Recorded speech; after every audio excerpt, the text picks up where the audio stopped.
Assalamualaikum warahmatullahi wabarakatuh.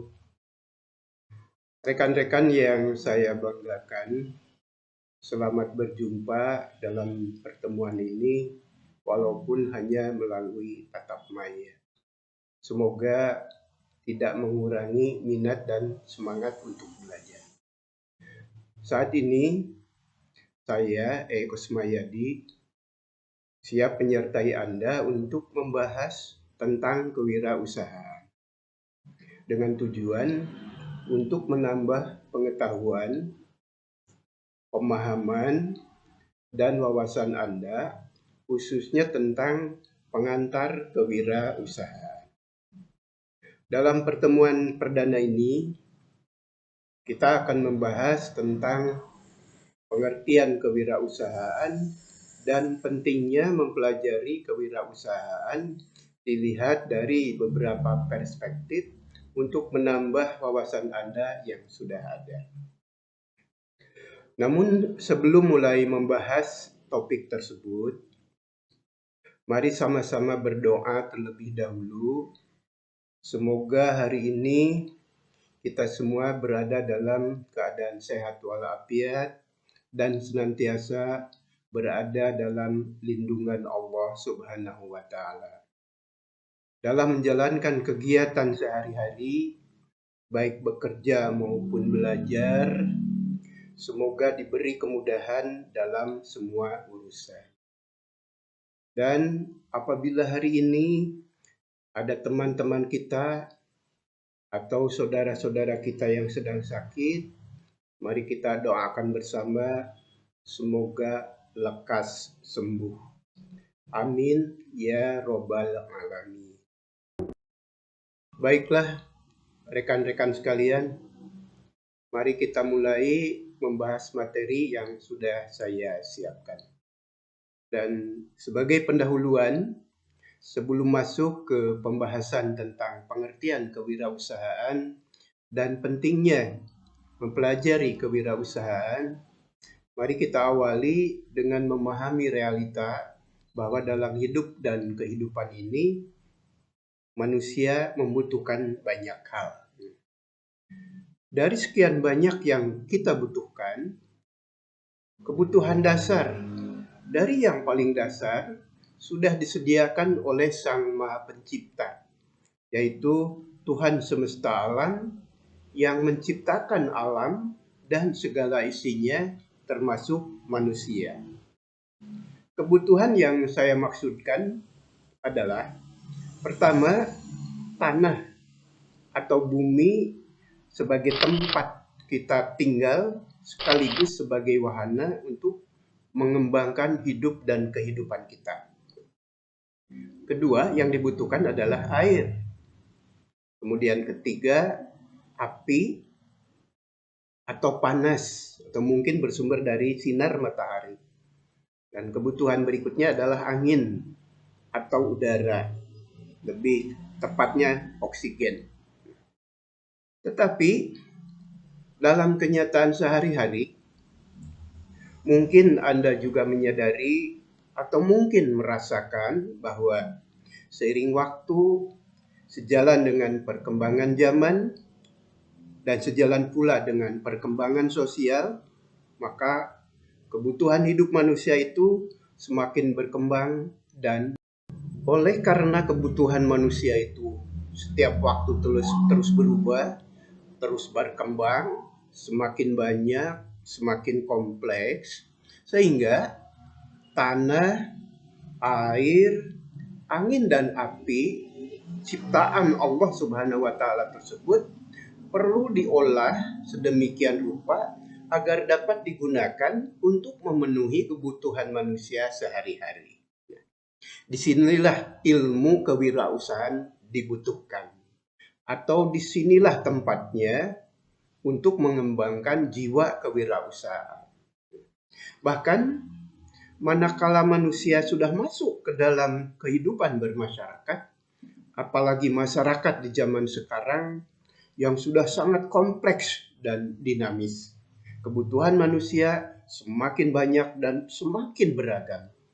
Bukan sekedar terpenuhinya makan dan minum, melainkan butuh juga kebebasan berteman, butuh keamanan, butuh kenyamanan, dan butuh pengakuan terhadap keberadaan dirinya. Nah, sekarang muncul pertanyaan, apa saja kebutuhan manusia itu? Mari kita telaah teori tentang kebutuhan hidup manusia. Salah satunya saya kutip dari pendapat yang dikemukakan oleh Abraham Maslow yang dikenal sebagai Bapak Motivasi. Beliau berpandangan bahwa kebutuhan manusia itu walaupun jumlah dan jenisnya sangat beragam, tetapi dapat dikelompokkan menjadi 5 kelompok tingkatan yang dikenal dengan istilah hierarki kebutuhan ala Maslow. Apa saja tingkatan kebutuhan manusia itu? Mari kita mulai membahas materi ini dengan mengamati gambar sebagai berikut. Nah, inilah gambar yang saya maksud sudah ditampilkan. Mari kita bahas satu persatu dan kita mulai dari bawah. Jadi tingkatan kebutuhan menurut teori Maslow, prioritas pertama yang harus dipenuhi adalah ini physiological need, ya. Yang dimaksud adalah kebutuhan untuk fisik atau kebutuhan jasmani. Kebutuhan ini disebut juga kebutuhan dasar, ada juga yang menyebut basic need. Sebagai contoh, yang paling sering, yang paling mudah kita rasakan, dan yang paling banyak ditemui, kebutuhan fisik ini adalah makan dan minum. Kemudian, tingkat kedua adalah safety need. Yang dimaksud adalah kebutuhan akan keamanan, kenyamanan, dan keselamatan. Jadi setelah terpenuhinya kebutuhan fisik, manusia butuh juga hidup ini dengan aman, nyaman, dan selamat. Baik untuk tinggal di rumah merasa nyaman, bepergian merasa nyaman, bekerja merasa nyaman, dan aman. Setelah terpenuhi ini, tingkat ketiga adalah social need. Ini social need, ya. Yang dimaksud adalah kebutuhan sosial. Nah, dalam prakteknya kebutuhan sosial ini manusia butuh kebebasan untuk berteman, bahkan bersahabat, mungkin lebih jauh dari itu menjalin kasih, akhirnya membangun keluarga dan keluarga lainnya berkumpul dalam satu kelompok, terciptalah masyarakat. Dan manusia butuh kebebasan bermasyarakat sesuai dengan fungsinya manusia sebagai makhluk sosial. Berikutnya, tingkat kebutuhan manusia menurut Maslow adalah esteem need. Esteem need ini berkaitan erat dengan harga diri. Jadi manusia butuh penghargaan dari orang lain. Sebab jika dirinya tidak dihargai atau merasa tidak dihargai, tidak akan nyaman dan tidak ada kepuasan dalam dirinya pada saat bersosial dengan manusia lainnya. Setelah terpenuhinya tingkat ke-1, kedua, ketiga, dan keempat, Maslow menyebut ada kebutuhan yang paling tinggi atau kebutuhan di tingkat kelima, yaitu aktualisasi diri.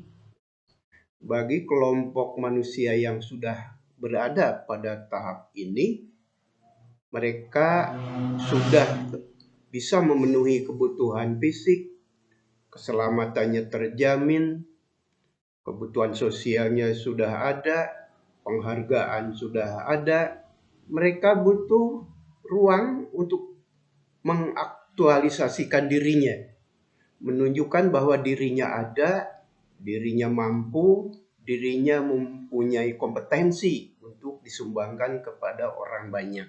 Nah, jadi manusia itu membutuhkan sesuatu yang lebih tinggi dibanding sekedar kebutuhan fisik.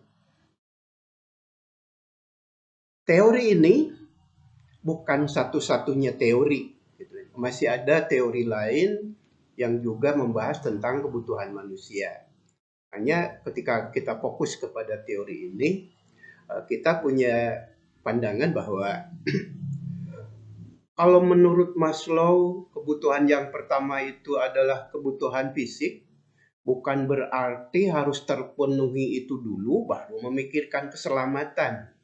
Saya kira ketika kebutuhan fisik, misalnya makan minum terpenuhi, bersamaan dengan itu keamanan pun, keselamatan pun dibutuhkan, gitu ya. Jadi mungkin saja nomor 1 dan nomor 2 atau mungkin nomor 3 bersamaan. Tapi apabila diurut mana yang paling prioritas, ya tentu kebutuhan dasar ini, yaitu kebutuhan fisik. Kawan-kawan, selanjutnya dari teori Maslow ini, tepatnya dari kebutuhan manusia tingkat dasar atau physiological need, dari sudut pandang sosial ekonomi akan dikembangkan lebih jauh atau lebih rinci, bisa kita lihat di gambar ini, gitu ya. Nah, jadi dari physiological need atau kebutuhan jasmani itu bisa ditarik garis ke bawah, muncul kebutuhan fisik yang nanti akan dikembangkan atau diurut lagi menurut tingkatan-tingkatan. Ya. Kita kenal atau mungkin Anda juga sudah paham karena ini sejak SD, SMP juga sudah diperkenalkan oleh guru-guru kita. Ya, setelah kebutuhan primer ada kebutuhan sekunder, kemudian kebutuhan tersier. Mungkin setelah primer, sekunder, dan tersier ini terpenuhi, bisa jadi masih ada kebutuhan lain. Nah, ini biasanya untuk orang-orang tertentu yang sudah terpenuhi segala kebutuhannya, yang namanya manusia itu kalau diberi sejengkal ingin sedepah dan seterusnya, tidak pernah merasa cukup, jadi mungkin saja ada kebutuhan lain. Apa itu namanya? Anda sendiri nanti yang akan berpikir dan menemukannya ya. Kita soroti kebutuhan primer. Primer ini utama yang paling utama, dasar dari yang paling dasar menurut saya tadi, masih dibagi-bagi lagi gitunya. Yang pertama berkaitan dengan kebutuhan pangan, makan dan minum, makanan. Kemudian setelah makanan terpenuhi, manusia butuh sandang atau pakaian. Setelah makan dan pakaian terpenuhi, ini butuh untuk tempat tinggal yang aman, nyaman, yang layak. Nah, ketiga kebutuhan ini, pangan, sandang, dan papan, paling banyak diperbincangkan di masyarakat dan paling banyak juga diperjuangkan oleh orang banyak dan kebanyakan orang, karena ini memang kebutuhan paling dasar. Dan dari yang paling dasar ini, pangan yang merupakan kebutuhan pokok, karena tidak bisa ditunda. Pada saat butuh makan, ya harus makan. Kalau sandang atau pakaian, mungkin punya pakaian satu, itu cukup untuk sebulan, 2 bulan, bahkan setahun, 2 tahun. Apalagi papan. Mungkin kalau belum punya rumah sendiri, bisa nyewa, bisa ngontrak, dan sebagainya. Nah, kawan-kawan, kalau kita amati dan kita kaitkan dengan pengertian kewirausahaan yang tadi, bahwa pada hakikatnya kewirausahaan itu adalah keberanian seseorang untuk melakukan usaha dalam rangka memenuhi kebutuhannya sendiri. Nah, ruang geraknya di sekitar ini. di sekitar kebutuhan primer, sekunder, tersier. Banyak peluang untuk mengembangkan usaha di bidang ini. Contohnya di bidang pangan, kita kenal bidang kuliner, ya, atau makanan, atau mungkin home industry, mengembangkan apa-apa yang sudah ada.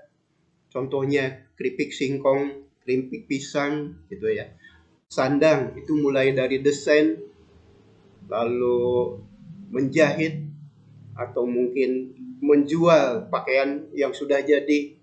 Di bidang papan, bidang perumahan juga banyak peluang untuk mengembangkan usaha. Paling tidak mengembangkan kreativitas dan keterampilan untuk menjadi tukang kayu atau tukang batu atau tukang membangun rumah gitu. Dan seterusnya ini akan kita bahas, kita kembangkan pada pertemuan berikutnya. Rekan-rekan mahasiswa yang saya banggakan, itulah hierarki kebutuhan manusia menurut Maslow. Tadi sudah kita bahas dan diurai sampai kepada kebutuhan sandang, pangan, dan papan yang terkenal itu ya. Namun tentu saja kawan-kawan, saya ulang bahwa teori ini bukan satu-satunya teori yang membahas tentang kebutuhan manusia. Masih ada teori lain sebagai pembanding. Tapi untuk perkuliahan kita hari ini, kita cukup berdasarkan teori ini saja.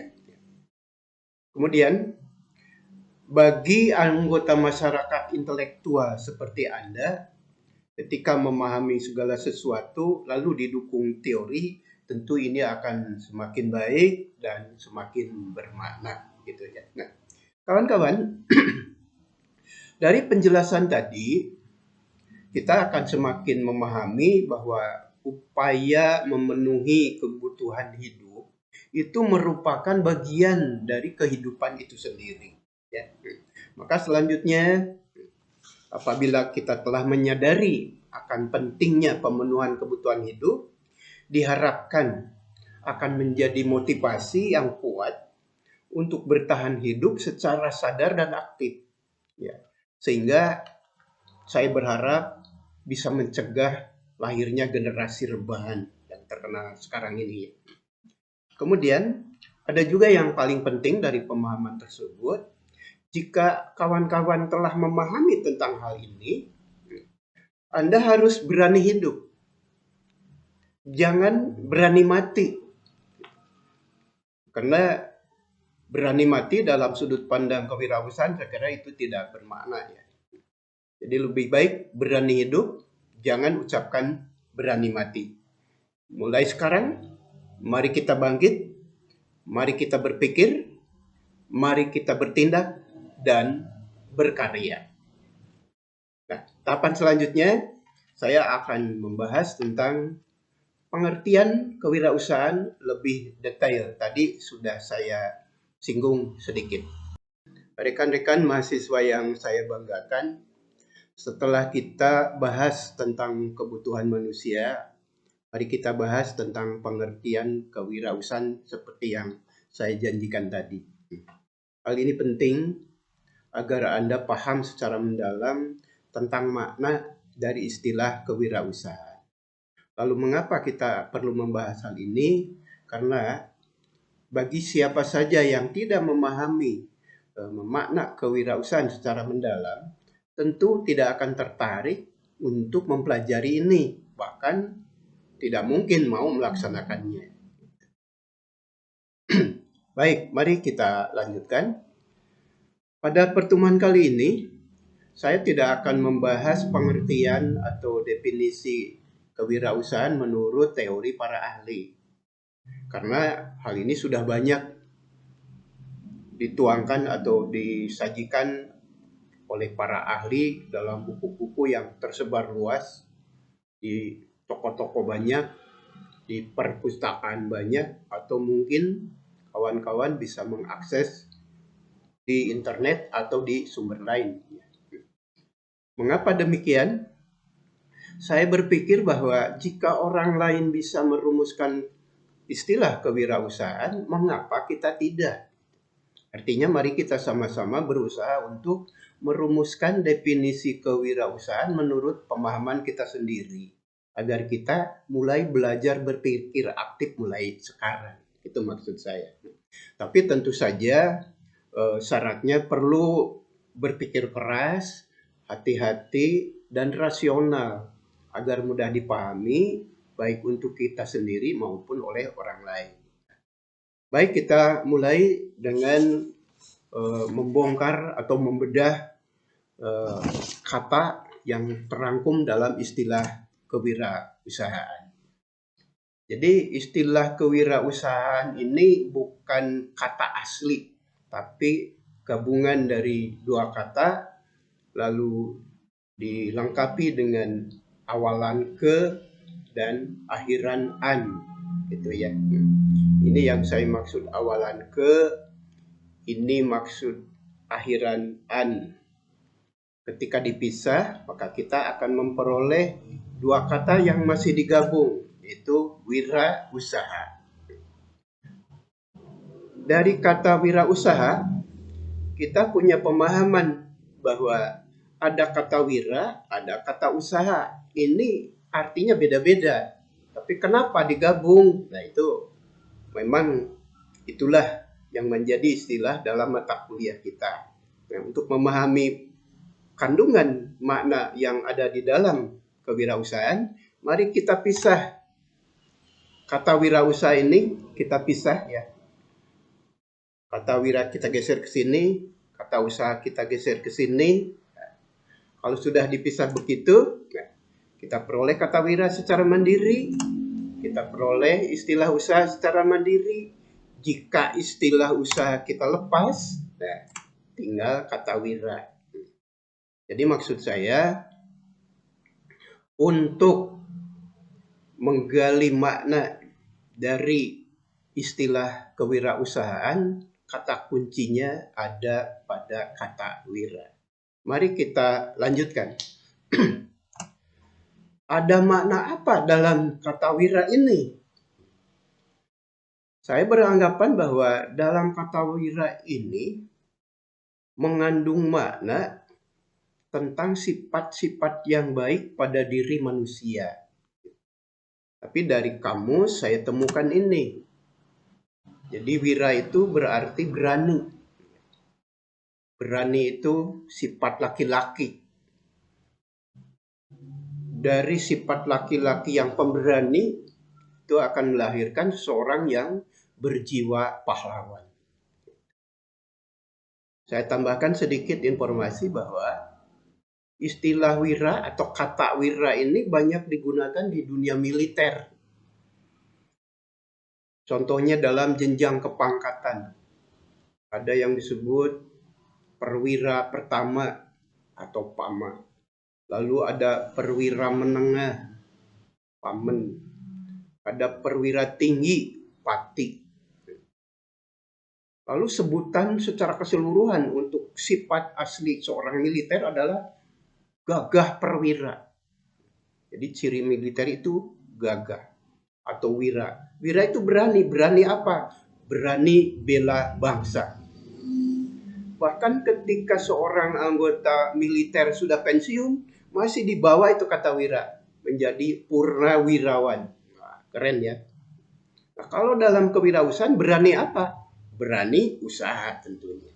Baik kawan, kita lanjutkan. Dari kata wira itu, selain berarti berani menurut kamus, kita pahami bahwa seorang yang memiliki jiwa wira itu memiliki semangat yang pantang menyerah. Pantang menyerah artinya kalau ada tantangan tetap maju, tetap berani ambil risiko, ketika gagal akan mencoba lagi, atau ketika jatuh akan bangun lagi. Sehingga ada seorang ahli kewirausahaan yang mengatakan bahwa ketika kamu jatuh 10 kali, maka bangkitlah 11 kali.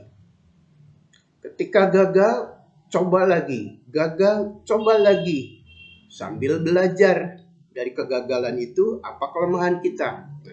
Sehingga semoga ke depan di ditemukanlah apa yang kita cari. Sifat lain dari wira adalah tanggung jawab.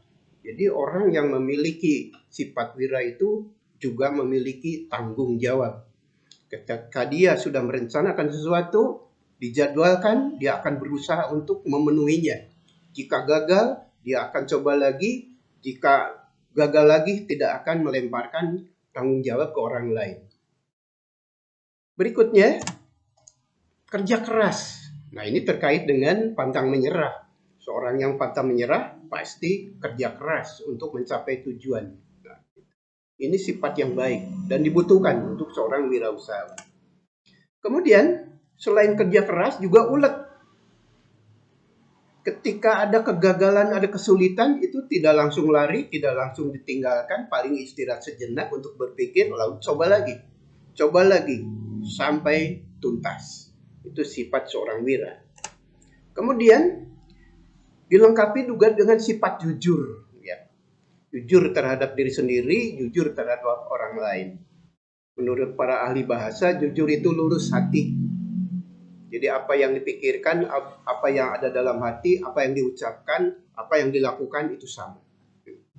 Keren. Jika seorang memiliki sifat wira, akan jujur. Ditambah ini, sabar.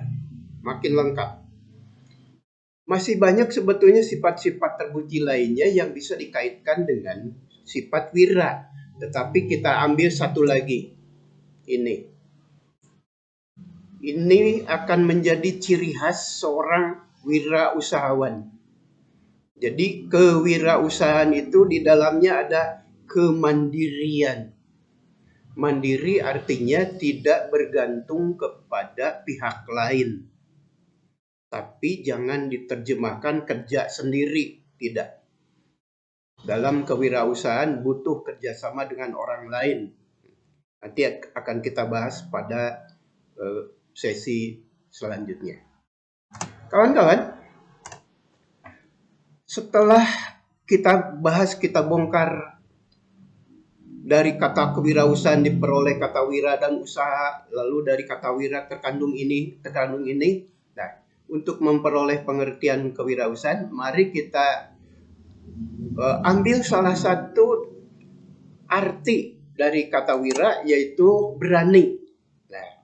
Tadi sudah saya katakan ke dan an akan kita simpan dulu. Nah, sekarang kita ambil lagi.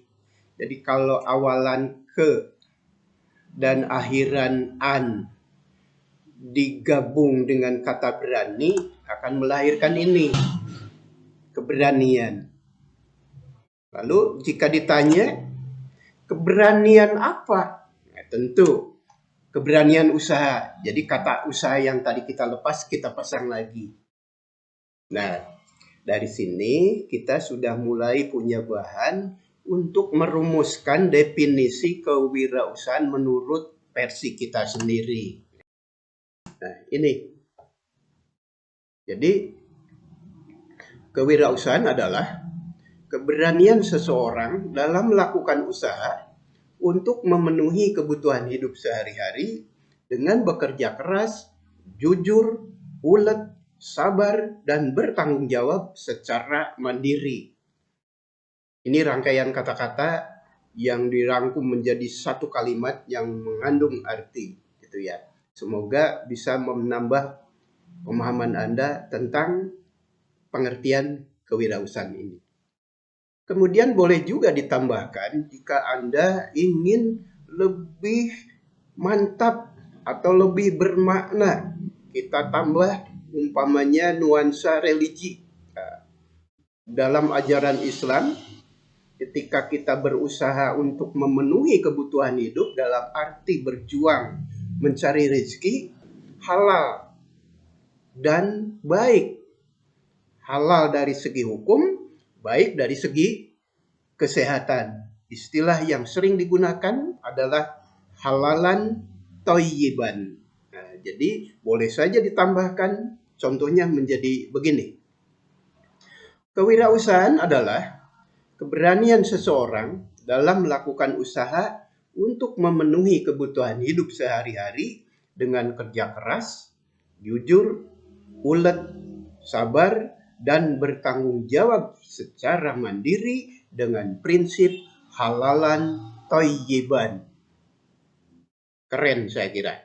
Itulah cara kita atau versi kita, proses berpikir kita untuk memperoleh pengertian kewirausahaan hasil karya kita sendiri. Kawan-kawan, mari kita lanjutkan. Sekarang masuk kepada pentingnya mempelajari kewirausahaan. Mari kita lihat tentang pentingnya mempelajari kewirausahaan dari perspektif spiritual atau agama atau kepercayaan. Nah, dalam hal ini, hal pertama yang harus kita lakukan adalah merujuk kepada pedoman hidup umat Islam, yaitu Al-Quran dan hadis. Namun demikian bisa saja ditambahkan dengan yang lain. Insya Allah nanti saya tambahkan di belakang. Kita bahas yang utama dulu, yaitu pentingnya mempelajari kewirausahaan dari perspektif spiritual atau agama. Dalam firman Allah, cantum dalam Al-Quran surat Ar-Ra'd ayat 11, saya munculkan di sini terjemahannya ya. Saya baca saja langsung bahwa baginya atau manusia, maksudnya bagi manusia, ada malaikat-malaikat yang selalu menjaganya bergiliran dari depan dan belakangnya. Mereka menjaganya atas perintah Allah.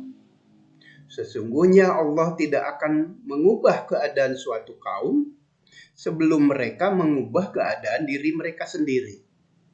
Dan apabila Allah menghendaki keburukan terhadap suatu kaum, maka tidak ada yang dapat menolaknya dan tidak ada pelindung bagi mereka selain Dia. Nah, dalam ayat lengkap ini saya beri tanda yang di bold itu sebagai dasar untuk memahami betapa pentingnya mempelajari kewirausahaan. Mengapa? Karena Allah berfirman di sini, saya ulangi terjemahannya ya. Sesungguhnya Allah tidak akan mengubah keadaan suatu kaum sebelum mereka mengubah keadaan diri mereka sendiri. Innallaha la yughayyiru ma biqaumin hatta yughayyiru ma bi anfusihim.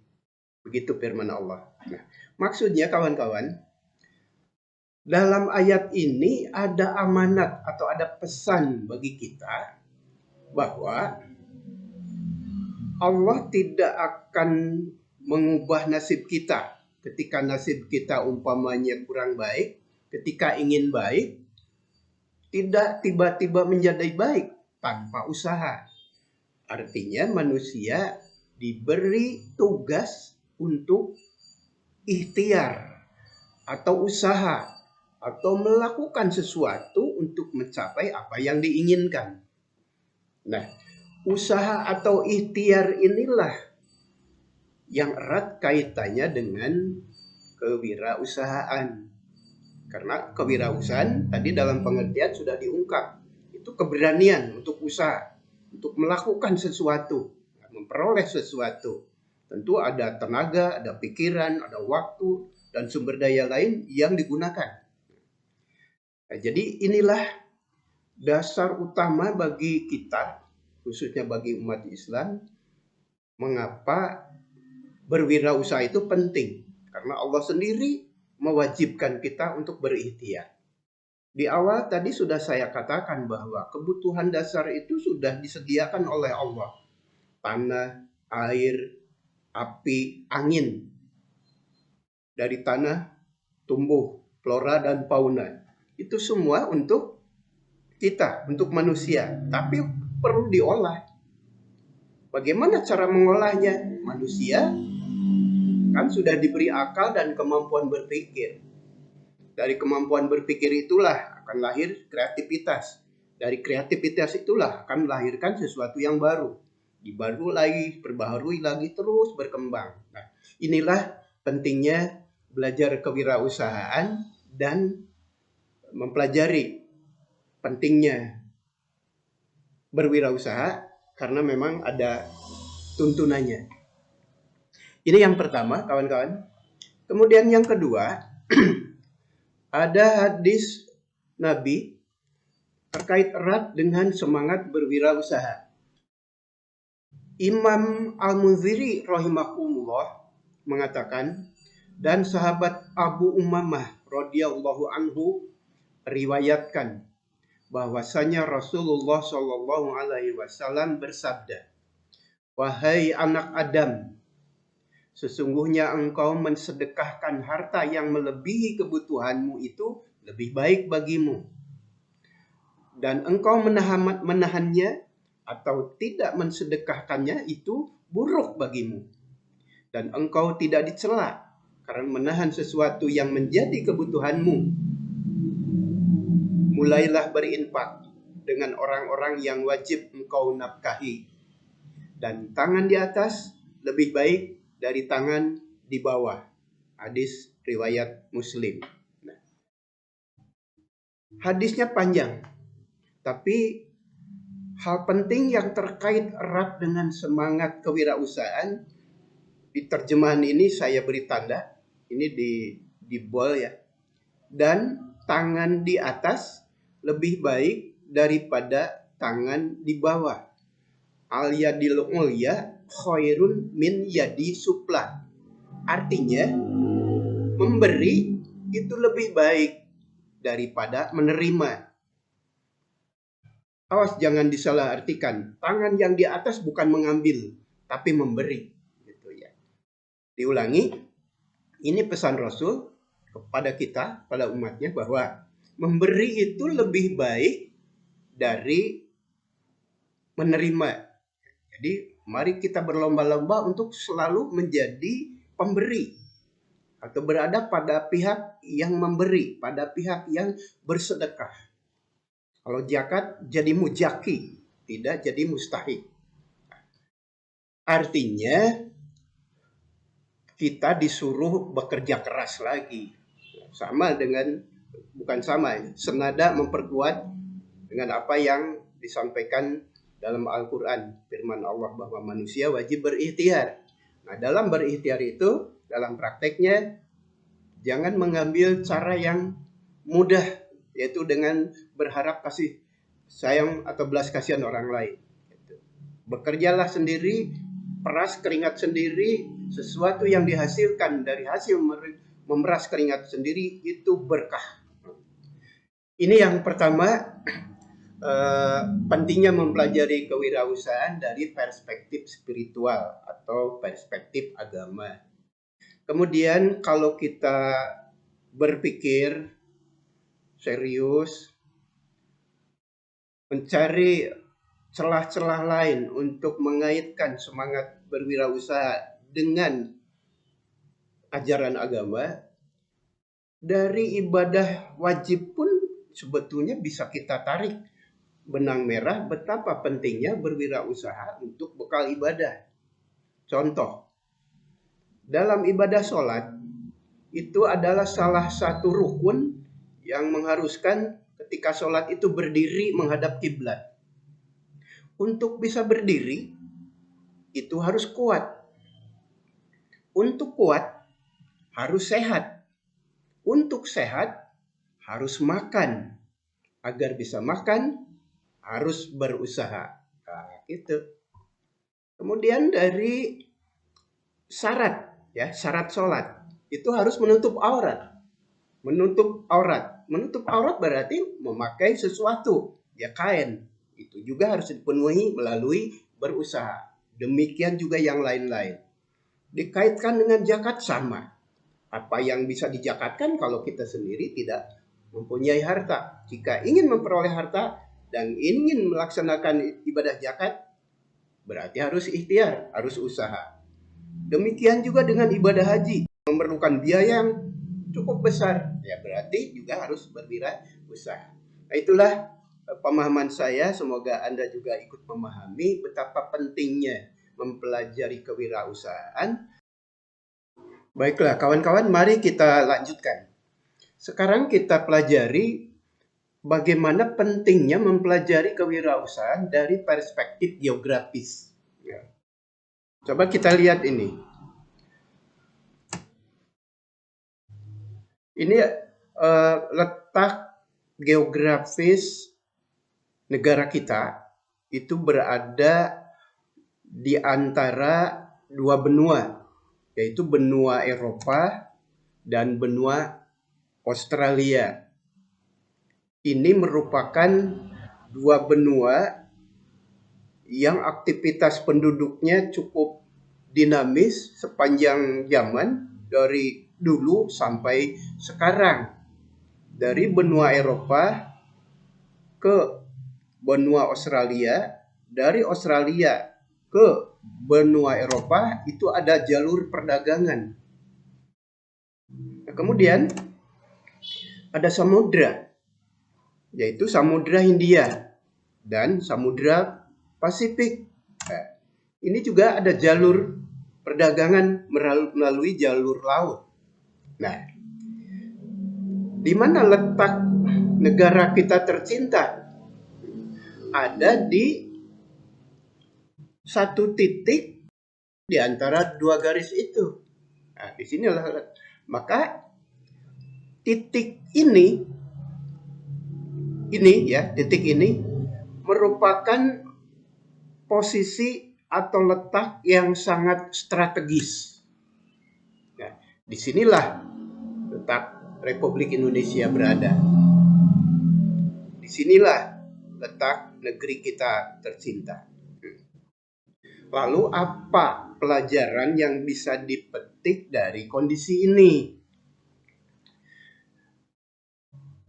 Mari kita berimajinasi, membayangkan jalan lurus. Silakan renungkan atau bayangkan ketika Anda melihat jalan lurus. Pasti akan terbayang kalaupun ada orang lewat satu jurusan atau dua jurusan kiri kanannya. Tapi aktivitas orang di pinggir jalan kurang ramai dibanding dengan di jalan persimpangan, baik itu simpang 3, simpang 4, atau mungkin simpang 5. Silakan bayangkan lagi, pasti ada perbedaan antara jalan lurus dengan jalan persimpangan. Di persimpangan jalan, orang yang berjalan lurus belok kiri, belok kanan, itu orang akan menunggu di situ. Angkutan umum pun itu akan menunggu di situ. Artinya di persimpangan jalan itu akan banyak orang berkumpul walaupun sekedar menunggu sesuatu. Oleh karena kemungkinan orang lewat lebih banyak dibanding dengan jalan lurus, nah orang-orang yang punya naluri kewirausahaan akan menjadikan tempat itu sebagai lokasi usahanya. Maka kesimpulan, di persimpangan jalan akan lebih ramai dibanding dengan jalan yang lurus. Nah itu sebagai contoh realita di lingkungan kecil, di lingkungan tempat kita berada. Nah mari kita masuk ke lingkungan Nusantara ini. Jika Indonesia terletak pada posisi yang sangat strategis ini, para pedagang dari benua Eropa ketika akan menuju ke Australia dan sebaliknya, Anda harus percaya bahwa perjalanan ini jauh dan melelahkan. Ketika melewati Indonesia itu pasti singgah, pasti berhenti. Lalu di jalur lain, para pedagang dari Samudra Hindia menuju Pasifik dan sebaliknya juga akan melewati perairan Nusantara ini, dan kapal-kapal niaga juga akan berhenti di sini. Berarti Indonesia itu ramai oleh orang-orang yang lalu lalang dan mereka adalah para pedagang. Ketika berhenti atau singgah di Indonesia, pasti bukan 1 jam, 2 jam. Saya dengar kabar dari orang-orang yang pernah mengalami kapal niaga itu kalau singgah di Tanjung Priuk, mungkin di Tanjung Perak, atau mungkin di pelabuhan lain, itu tidak sebentar. Mereka turun, mereka berinteraksi dengan penduduk setempat, berarti terjadi di sini kegiatan-kegiatan ekonomi. Ada yang istirahat di hotel, ada yang menikmati kuliner, ada yang jalan-jalan menikmati indahnya alam, dan sebagainya, dan sebagainya. Intinya, Indonesia itu sangat strategis sepanjang tahun, sepanjang zaman, selalu menjadi tempat persinggahan kegiatan perdagangan level dunia. Artinya, banyak peluang untuk berwirausaha di sini. Nah, kalau sudah memahami ini, kalau banyak peluang untuk usaha, idealnya bangsa Indonesia, rakyat Indonesia itu sejahtera dari kondisi ini. Lalu faktanya, apakah semua rakyat Indonesia sudah bisa memanfaatkan ini? Anda jawab sendiri. Pertanyaan lain, siapa yang pandai memanfaatkan kondisi ini? Banyak orang luar yang datang ke sini untuk memanfaatkan semua ini. Karena walaupun mereka tinggal jauh di sana, mereka tahu, mereka melihat, mereka paham bahwa ada peluang bisnis di sini, lalu menetap di sini dan mencari penghidupan dan memperoleh kesejahteraan. Andai bangsa Indonesia semua memiliki jiwa kewirausahaan tinggi atau yang cukup, pandai membaca peluang, lalu pandai memanfaatkan peluang ini untuk berusaha, sudah barang tentu kesejahteraan juga akan lebih baik. Jadi pentingnya mempelajari kewirausahaan dari perspektif geografis ini agar kita bisa memanfaatkan peluang yang ada di negeri kita sendiri dari sudut pandang ini. Baiklah kawan-kawan, kita lanjutkan ya.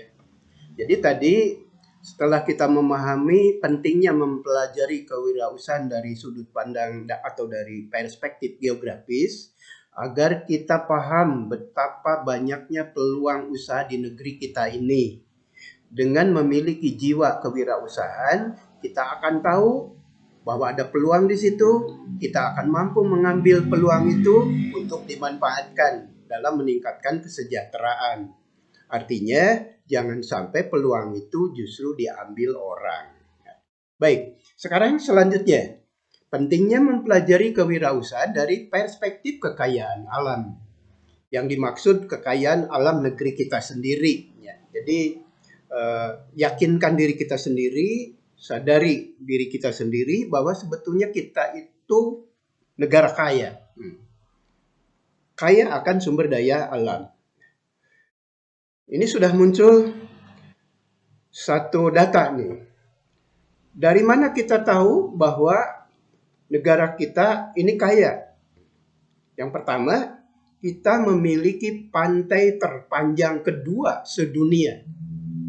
Sekitar 95.181 km. Dari mana panjang ini diperoleh? Ya tentu jika diakumulasikan atau disambung-sambung. Ya.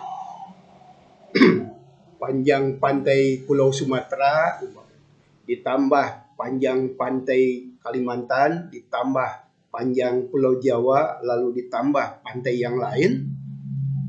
Dihitung-hitung, jatuhlah angka ini. Lalu apa maknanya? Dengan memiliki pantai yang terpanjang di dunia, terpanjang kedua maksudnya, ini banyak peluang untuk mengembangkan kewirausahaan bidang pariwisata. Ya, kita harus memiliki kemampuan untuk memanfaatkan ini agar pantai yang hebat itu juga tidak diambil oleh orang lain. Kemudian Kita memiliki hutan terluas sedunia, sekitar 99 juta hektar. Kawan-kawan pasti tahu, hutan belantara itu di dalamnya mengandung kekayaan alam luar biasa. Berbagai jenis flora, berbagai jenis fauna, macam-macam. Dari binatang yang terkecil sampai binatang yang tergede itu ada di sana. Ada sumber daya untuk dimanfaatkan dalam mengembangkan kewirausahaan. Berikutnya, Indonesia itu pengekspor gas alam terbesar dunia, sekitar 2,8 triliun meter kubik. Berikutnya, penghasil batu bara terbesar ketiga dunia, sekitar 281 ton. Kemudian, penghasil emas terbesar ke-9 di dunia, sampai 10 ton. Penghasil teh terbesar ke-7 dunia, mampu menghasilkan 136.000 ton. Penghasil kopi terbesar ke-4 dunia, ini sekitar 660.000 ton per tahun. Kemudian penghasil beras terbanyak ketiga di dunia, sekitar 54,65 ton. Tapi sayangnya dibarengi juga bahwa konsumsi beras di Indonesia juga terbanyak. Kemudian penghasil kakao terbanyak kelima sedunia. Maksudnya coklat ini ya. Kemudian penghasil rempah-rempah terbesar pertama di dunia. Dulu waktu Indonesia dijajah oleh bangsa-bangsa Eropa, mereka tertarik oleh ini. Oleh rempah-rempah yang melimpah. Berikutnya, kawan, memiliki aneka ragam flora dan fauna. Ini juga merupakan kekayaan alam yang bisa kita jadikan sebagai bahan utama untuk mengembangkan kewirausahaan. Memiliki aneka ragam budaya, bahasa, dan kepercayaan. Kemudian memiliki aneka ragam hasil hutan. Seperti tadi sudah dikatakan, karena luas, pasti hasil hutannya juga banyak. Memiliki aneka ragam kekayaan laut. Anda sudah tahu betapa banyaknya sumber daya alam yang ada di dalam laut, di air, di dasar laut. Dan masih banyak lagi. Nah, ini saya kemukakan maksudnya agar kita sadar dan kita berbesar hati agar bersyukur menjadi warga Indonesia, bersyukur kepada Tuhan kita dilahirkan di Indonesia yang kaya akan sumber daya alam. Semoga menjadi motivasi untuk terus berkarya, berwirausaha dalam memenuhi kebutuhan hidup agar mencapai taraf hidup yang sejahtera. Supaya berbesar hati. Nah, untuk memahami betapa pentingnya mempelajari kewirausahaan dari perspektif kekayaan alam ini, ada hal yang ingin saya sodorkan untuk direnungkan. Jadi ada pernyataan yang berguna bagi Anda untuk direnungkan. Coba lihat ini. Yang pertama, jika negara kaya, lalu rakyat kaya, menurut saya ini tidak ada masalah. Wajar, pantas. Rakyat kaya pantas karena memang negaranya kaya. Berarti tidak ada masalah. Udah, jangan terlalu dipikirkan lebih jauh. Ini selesai. Kemudian, negara miskin. Maksudnya miskin akan sumber daya ya. Rakyatnya pun miskin. Ini juga wajar, pantas. Kenapa rakyatnya miskin? Ya karena negaranya juga miskin. Selesai. Jangan terlalu dipikir lebih jauh. Tapi coba ingat ini. Renungkan ini. Ada negara yang kaya, tapi rakyatnya miskin. Pasti ini ada persoalan. Ada sesuatu yang harus dipikirkan. Ada pertanyaan besar. Mengapa negara kaya akan sumber daya alam, tetapi rakyatnya miskin? Apa yang kurang? Jawabannya pasti, bukan pasti. Salah satu diantaranya adalah rakyatnya tidak memiliki jiwa kewirausahaan sehingga tidak bisa memanfaatkan kekayaan untuk meningkatkan kesejahteraan. Dengan kata lain, mungkin malas, mungkin tidak mengerti, sehingga bisa saja walaupun tinggal di negara kaya, miskin karena tidak bisa memanfaatkan kekayaan itu.